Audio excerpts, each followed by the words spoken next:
ರಾಜ್ಯದಲ್ಲಿ ಅರ್ಧ ಜಿಲ್ಲೆಗಳಿಗೆ ನೆರೆ, ಇನ್ನರ್ಧ ಜಿಲ್ಲೆಗಳಲ್ಲಿ ಬರ. ಮಹಾರಾಷ್ಟ್ರದಲ್ಲಿ ಭಾರೀ ಮಳೆಯಿಂದ ಬೆಳಗಾವಿ ನದಿಗಳಿಗೆ ಜೀವಕಳೆ ಬಂದಿದೆ. ಡ್ರೋನ್ ಕಣ್ಣಲ್ಲಿ ಸೆರೆಯಾಗಿವೆ ನದಿಗಳ ಸೌಂದರ್ಯ. ಭೋರ್ಗರೆತ ವೇದಗಂಗಾ, ದೂದ್ಗಂಗಾ ಹಾಗೂ ಕೃಷ್ಣಾ ನದಿಗಳು ಅಬ್ಬರಿಸ್ತಾ ಇವೆ. ಡ್ರೋನ್ ಕ್ಯಾಮೆರಾದಲ್ಲಿ ಆ ಅಬ್ಬರ ಸೆರೆಯಾಗಿದೆ. ನದಿ ಪಾತ್ರದ ಜಮೀನು ಹೊಲಗಳಿಗೂ ಕೂಡ ನೀರು ನುಗ್ಗಿದೆ. ನದಿ ತೀರದ ದೇವಸ್ಥಾನಗಳಲ್ಲೂ ಕೃಷ್ಣೆ ನರ್ತನ ಕಂಡು ಬರ್ತಾ ಇದೆ.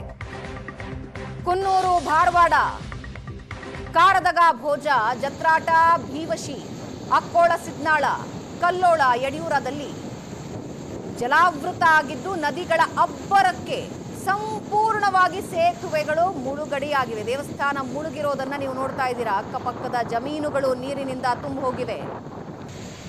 ಅರ್ಧ ರಾಜ್ಯ ಮಳೆ ಬರ್ತಿಲ್ಲ, ನೀರಿಲ್ಲ ಅಂತಿವೆ. ಇನ್ನರ್ಧ ರಾಜ್ಯದ ಜಿಲ್ಲೆಗಳಲ್ಲಿ ನದಿಗಳು ಉಕ್ಕಿ ಹರಿತಾ ಇವೆ. ನದಿಗಳು ಉಕ್ಕುತು ಅಂತ ಖುಷಿ ಆಗಬೇಕೋ, ಬೆಳೆಗಳು ನಾಶ ಆಯ್ತು ಅಂತ ತಲೆ ಮೇಲೆ ಕೈ ಹೊತ್ತು ಕೂತ್ಕೋಬೇಕು. ರೈತರ ಜಮೀನುಗಳಿಗೆ ನೀರು ನುಗ್ಗಿರೋ ವಿಜುವಲ್ ನೀವು ನೋಡ್ತಾ ಇದ್ದೀರಿ. ಬೆಳೆದಿರುವ ಬೆಳೆಗಳು ನೀರಿನಲ್ಲಿ ನಿಂತಿವೆ. ಮುಂಗಾರು ಅಬ್ಬರದಲ್ಲಿ ಬೆಳಗಾವಿ ಭಾಗದಲ್ಲಿ ಯಥೇಚ್ಛವಾಗಿ ನೀರು ಹರಿದು ಬರ್ತಾ ಇದೆ. ಬೆಳೆದಿರೋ ಬೆಳೆಗಳು ಕೂಡ ನೀರಿನಿಂದ ಆವೃತವಾಗಿವೆ. ಹೊಲ ಗದ್ದೆಗಳು ನೀರು ತುಂಬಿಕೊಂಡಿವೆ. ರಾಜ್ಯದಲ್ಲಿ ಅರ್ಧ ಜಿಲ್ಲೆಗಳಲ್ಲಿ ನೆರೆ ಅನ್ಸಿದ್ರೆ ಇನ್ನರ್ಧ ಜಿಲ್ಲೆಗಳಲ್ಲಿ ಬರ.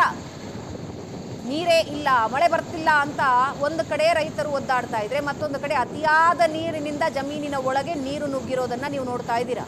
ಜಲಾಶಯಗಳಂತೂ ಭರ್ತಿಯಾಗಿವೆ.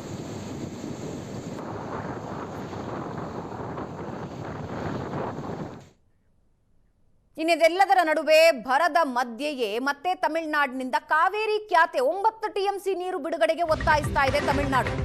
ಕೆಆರ್ಎಸ್ ಜಲಾನಯನದ ಜನಪ್ರತಿನಿಧಿಗಳ ಜೊತೆ ಮಹತ್ವದ ಮೀಟಿಂಗ್. ಜಲಸಂಪನ್ಮೂಲ ಸಚಿವ ರಾಮಲಿಂಗಾರೆಡ್ಡಿ ನೇತೃತ್ವದಲ್ಲಿ ಸಭೆ ನಡೆಯಿತು. ಇನ್ನು 15 ದಿನಗಳ ಕಾಲ ಒಂದು ವೇಳೆ ಮಳೆಯಾಗದೇ ಇದ್ರೆ ಕಷ್ಟ. 15 ದಿನದ ಕಾಲ ಮುಂದೆ ಮಳೆಯಾದ್ರೆ ಈ ಎಲ್ಲ ಸಮಸ್ಯೆಗೂ ಪರಿಹಾರ ಆಗಬಹುದು. ಈಗಿರೋ ನೀರು ಕುಡಿಯುವ ನೀರಿಗೆ ಅಷ್ಟೇ ಸಾಕಾಗುತ್ತೆ ಅಂತ ರಾಮಲಿಂಗಾರೆಡ್ಡಿ ಹೇಳ್ತಾ ಇದ್ದಾರೆ. ಮುಂದೆ ಹೆಚ್ಚು ನೀರು ಸಂಗ್ರಹ ಆದ್ರೆ ಬೆಳೆಗಳಿಗೆ ನೀರು ಬಿಡ್ತೀವಿ. ಈಗ ಬೆಳೆಗಳಿಗೆ ನೀರು ಬಿಡೋಷ್ಟು ಸಂಗ್ರಹನೇ ಇಲ್ಲ. ಸಚಿವ ರಾಮಲಿಂಗಾರೆಡ್ಡಿ ಅವರ ಮಾಹಿತಿ ಇದು. ಜುಲೈ 15ಕ್ಕೆ ಕಾವೇರಿ ನೀರು ನಿರ್ವಹಣಾ ಮಂಡಳಿ ಸಭೆ ಇದೆ. ಇನ್ನು 15 ದಿನ ಭರ್ಪೂರ್ ಮಳೆ ಆದ್ರೆ ಸಮಸ್ಯೆ ಆಗೋದಿಲ್ಲ. ಆದ್ರೆ ಮಳೆ ಆಗಲಿಲ್ಲ ಅಂದ್ರೆ ಸಮಸ್ಯೆ. ಈಗ ಬರೀ ಕುಡಿಯೋಕಷ್ಟೇ ನೀರಿದೆ, ಬೆಳೆಗಳಿಗಂತೂ ನೀರೇ ಇಲ್ಲ ಅಂತಿದ್ದಾರೆ ಸಚಿವರು. ಶೇಖರಣೆ ಏನಿದೆ ಈಗಿರ್ತಕ್ಕಂಥದ್ದು ನಮಗೆ ಕುಡಿಯೋ ನೀರಿಗೆ ಸಾಕಾಗುತ್ತೆ. ಭಾಳ ಕಡಿಮೆ ಇತ್ತು. ಈ 3-4 ದಿನ ಮಳೆ ಬಂದಿರೋದ್ರಿಂದ ಅಷ್ಟು ನೀರು ಬಂದಿದೆ. ಇನ್ನೊಂದು 3-4 ತಿಂಗಳಿಗೆ ನಮಗೆ ಕುಡಿಯೋ ನೀರಿಗೆ ಏನೂ ಸಮಸ್ಯೆ ಇಲ್ಲ. ಇನ್ನು ಹೆಚ್ಚು ಬಂದಷ್ಟು ಕೂಡ ಮುಂದಕ್ಕೆ ಶೇಖರಣೆ ಆದರೆ ಆಮೇಲೆ ಬೇರೆ ಥರ ಯೋಚನೆ ಮಾಡ್ಬೋದು. ಮತ್ತು ಎಲ್ಲ ಬೆಳೆಗಳಿಗೆ ಆಗುವಷ್ಟು ನೀರಿಲ್ಲ ನಮ್ಮ ಹತ್ರ ಈಗ. ಮತ್ತು ರೆಗ್ಯುಲೇಟರಿ ಅಥಾರಿಟಿಯವರು 15ಕ್ಕೆ ಮೀಟಿಂಗ್ ಇದ್ದಾರೆ. ಪ್ರತಿ 15 ದಿವಸಕ್ಕೆ ಒಂದ್ಸಲಿ ಅವರು ಮೀಟಿಂಗ್ ಮಾಡ್ತಾರೆ.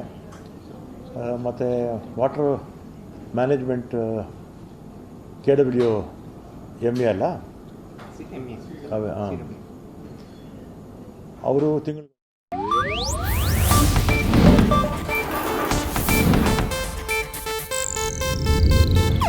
ಇದು ಏಷ್ಯಾನೆಟ್ ನ್ಯೂಸ್ ನೆಟ್ವರ್ಕ್ ಪ್ರಸ್ತುತಿ.